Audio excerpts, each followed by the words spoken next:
Hey everyone, my name is Tyler Oakley, and last week I made a little video talking to a whole bunch of people in my life talking about what's your voting plan, what are you gonna do, you know how to vote, are you registered to vote, we got this. Since then I've been talking to a whole bunch of people in my life just trying to remind them because we're like less than 30 days until the election is over, which means we need to talk to our people. We need to make sure everyone's ready. But while I've been having these conversations, one mentality keeps coming up that just blows my mind because it happens every election cycle. And I feel like if you have been talking to your people too, you probably have encountered a person or two that has replied with, well, I am just one vote, so like, how could that possibly make a difference? And it feels so frustrating because they would love for you to feel like you have no power. They would love for you to feel like, I should sit this one out. Because if enough people believe that, then they're right. Then they win. Then they get what they want and you don't have your say. I understand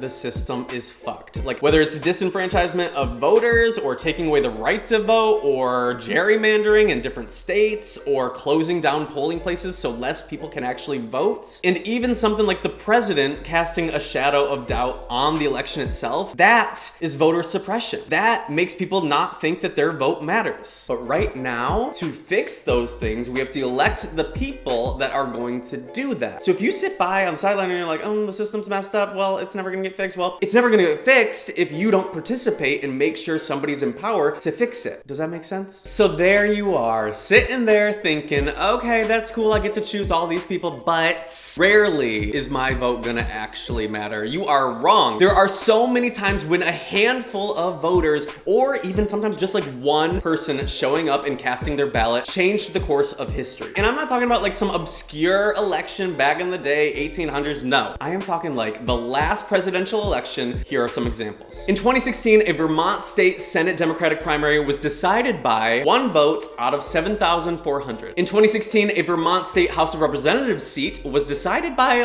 one vote out of 2,000. In 2016, a New Mexico House seat was decided by 2 votes out of 14,000. In 2018, the election for the Kentucky House of Representatives 13th District was decided by 1 vote. In 2018 in Alaska, 1 vote decided the House of Representatives District 1 election. In 2018 in Idaho, Senate District 15 was decided by 11 votes. So many times in recent elections has your 1 vote truly made the difference. So as we have made our way toward the 2020 election, I feel like I have found new voices all over the internet that inspire me and challenge me and make me think about my part in this election. And one of those voices is Brandon Kyle Goodman. Hello! Hi, honey. My name is Brandon Kyle Goodman. I'm an actor and a writer. I currently write on Big Mouth on Netflix. And I'm also an activist and an educator. And I'm non-binary. I go by he, they pronouns. Work. First of all, how are you?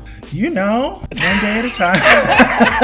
Oh, I get it. Same. I have been loving your content all leading up to the election. Yay. Can you talk a little bit about what you would say to somebody that says my 1 vote doesn't matter? You know, I think that we have a culture of thinking about ourselves and thinking about individualism. And so it's really easy to go, oh, my 1 vote doesn't matter. But kind of why we're in this mess is because we only think about ourselves as opposed to the collective. And change only comes when we band together. And so I think that voting is part of one of those movements of like banding together, coming together to create a shift, a much needed shift, and making sure that all of us have a chance to not just survive, but thrive. That's why it's important. So it's more than just doing it for yourself. It's doing it for your neighbor. It's doing it for somebody who doesn't have the right to vote yet or who isn't able to vote yet. It's doing it for something much larger than just yourself. Why does this particular election matter to you? 1,000,005 reasons. This election, and I think every election moving forward, matters to me because I realize what's at stake. At 33 and like trying to build my own life and married and wanting to have kids, it's like, oh, there's more at stake. And so I'm more invested and I recognize that this is one of the things, one of the tools that I get to participate in to make sure that my kids and your kids and all of our children and nieces and nephews have a shot and getting to live a life in which they are valued and honored and protected. What would you say to a person who it might be their first chance to vote, but they're just kind of like unmotivated? What would you say to motivate that type of eligible voter? I would say think about 5 people that are close to you. Think about how much you care about them, how much you love them. Do all of them have the same privileges that you have? If you think about your parents and you think about your parents aging, they're gonna need more healthcare coverage than you do at 18, right? So even just like thinking about mom and dad to jump, like your vote matters for making sure that mom and dad are taken care of. If mom and dad are wealthy and everything is fine, is your best friend's mom and dad taken care of? So I think about the 5 people that are closest to you and what are their lives and what are their struggles and where do they have privilege and where do they not have privilege? What are they up against? Your vote matters for them. Again, it's really, I think, for us taking it off of ourselves and putting it to the people that we care about and that are around us. And how can we use whatever privilege we have, and voting is that privilege or one of the privileges, to support and protect and honor and amplify those that we care about and that we love. If anything, it kind of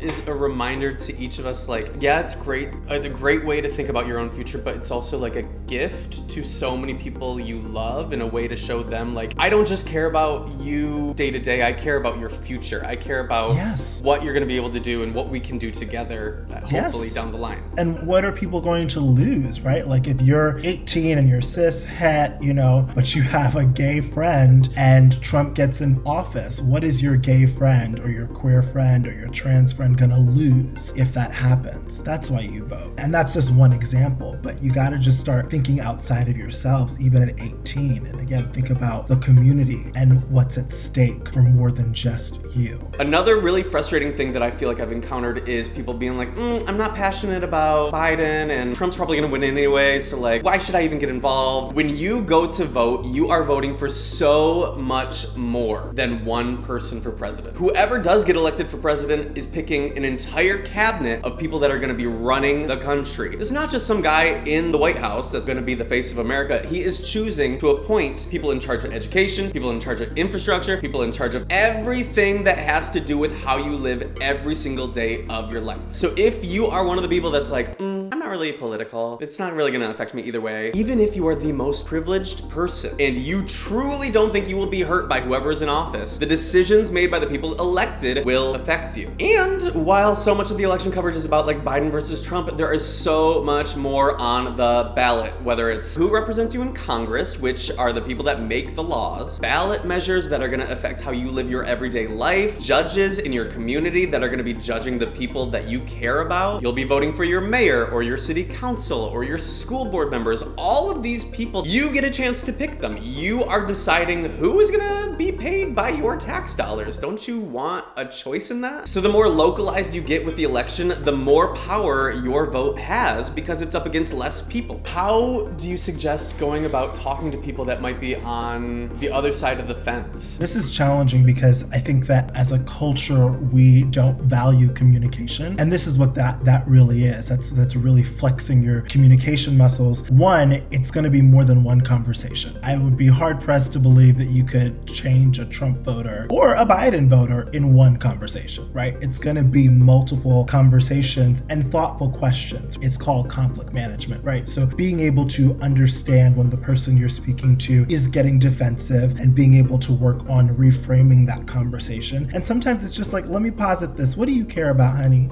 Okay, cool. Like, just let me posit this. Let me ask a question. Let me get curious about your side, right? If you're like, I voted for Trump because I just thought that I didn't like Hillary. Okay, let me ask some curiosity questions. What is it that you value? Who do you value? Do you value me as a member of the LGBTQ plus community? Okay, well, then let me just posit that Trump, not here for me. These are the things that are at stake for me if he gets into office. And you start to appeal to people's humanity and you start to have conversations with people, as opposed to talking at you. We all want to be treated with respect. We all want to know that what we have to say and offer is of value. And that's sometimes a kumbaya approach, and I'm putting that in quotes, because we're like, there's so much at stake. And absolutely, there's so much at stake. But if I'm sitting here with Tyler, I'm not going to yell at Tyler about, you need to see my side. Like Tyler's sitting here for the conversation. That's step one. So how can I talk to you in a way that we can hear one another? And if it gets too heated,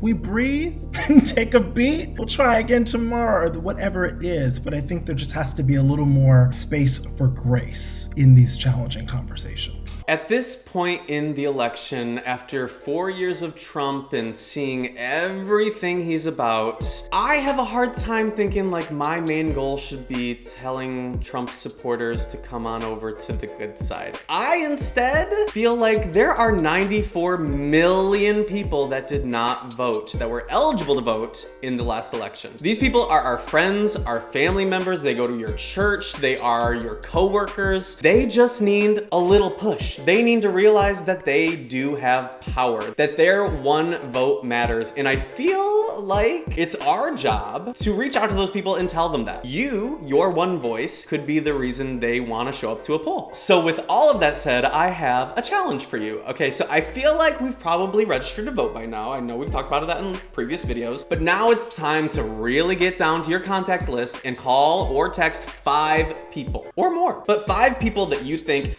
this person might live in a swing state, or this person never really posts about political stuff on Instagram. Like, think of the people that might just need that tiny little push. If you reach out to 5 people a day leading up to the election, just imagine how many handfuls of people you are bringing to the polls. Plus, I have just given a bunch of reasons why I think people should vote, but I would like to know, why do you think people should vote? And if you are on the fence, if you are kind of just like, I don't know if I'm gonna do it, scroll down to the comments and read what people have to say. Maybe you'll see why voting is so important for so many people. And I feel like our community is so diverse in so many ways. I would love to see why voting is important for each and every individual one of you. Let me know in the comments. I will be reading and responding. Plus, be sure to subscribe and hit the bell button so you know every video that goes up. I have for you guys today. I'm sorry this video was like, I had a lot to say, but I hope you enjoyed. I will see you guys next Tuesday. Bye.